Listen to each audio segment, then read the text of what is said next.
Internetske mreže posljednjih su godina ponudile nove oblike komunikacije koje su u svakom slučaju brže nego što je to bilo nekada. No tako se, mnogi će reći, izgubila toplina. A kako je nekada izgledao Facebook naših baka? Možete vidjeti u Narodnoj knjižnici Petar Preradović u Bjelovaru.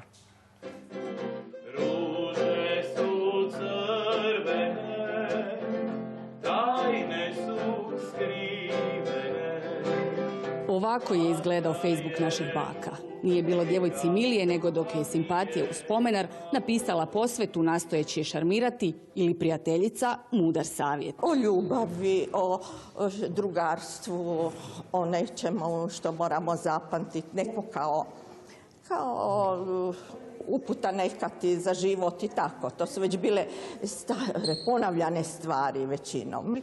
Ja sam ga dobila negdje 51. Moj prvi spomenar.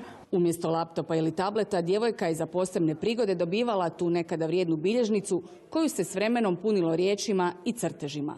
Za ovaj putujući muzej spomenara zaslužan je mladi bračni par Novaković. Cijeli projekt je nastao iz hobija. U biti suprug je slučajno surfao internetom, tražio nekakve stare ploče Rolling Stonesa i našao je na stari spomenar iz 1910.